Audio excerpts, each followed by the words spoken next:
నాది. కానీ ఒక్కటి మాత్రం గుర్తించుకోండి, మీరు రాబోయే రోజుల్లో మహమ్మారి కూడా వెంటాడుతుంది. మీరు మాత్రం జాగ్రత్తగా ఉండండి. మీరు పాటించవలసినవి పాటించండి. అగ్ని ప్రమాదాలు కూడా జరుగుతాయి. వీటి గురించి కూడా తప్పనిసరిగా ముందే హెచ్చరిస్తున్నా నేను. తప్పకుండా తల్లి. అదే విధంగా పోయిన సంవత్సరం నువ్వు చెక్కినట్టుగా వర్షాలు చాలా చక్కగా కొడతాయి. కాడికొండలు సస్యవృద్ధి చాలా బాగుంటుంది అని తెలియజేశావు.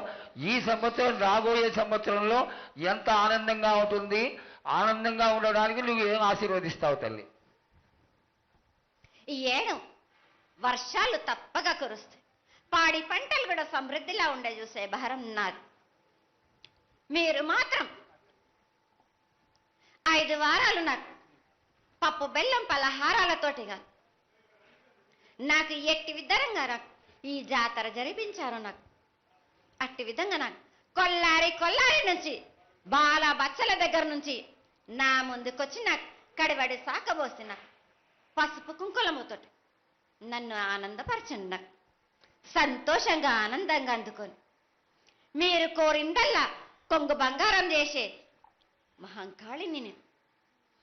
అమ్మా, నువ్వు ఆ ఈశ్వరుడికి చెంగడి నీళ్ళు ఎంత సంతోషమో ఆ విధంగా సంతోషమైనటువంటి తల్లివి కాబట్టి నీకు ప్రతి ఒక్క ఇంటి నుంచి శాఖలు సమర్పించడం ఎంత గొప్ప విశేషం తల్లి.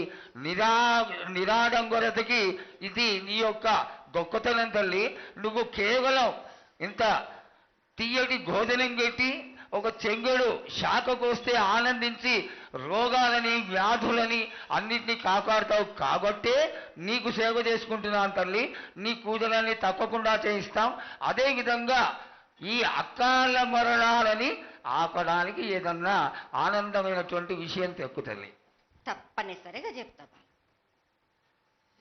ఈ ఏడు నాకు నా రూపాన్ని నిలబెట్టేసరికి నాకు మాత్రం రక్తం చూపియండి. నాకు రక్తం చూపించకపోతే నేను మాత్రం ఊరుకోను. వాళ్ళకు కొల్లారే కాదు, గ్రామం మొత్తం సంచారం చేస్తాను.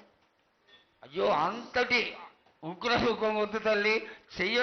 చేయించడానికి పెద్దలందరూ నిన్న కూడా ఒక చిన్న చర్చ జరిగింది. అయినంత తొందరలో నీకు అది ఎవరాపినా గాని నేను మాత్రం ఆగను బాలక. ఇది వరకు నేను సంతోషంగా ఆనందంగా అందుకుంటా. ప్రాణానికి మాత్రం నష్టం జరిపించను గాని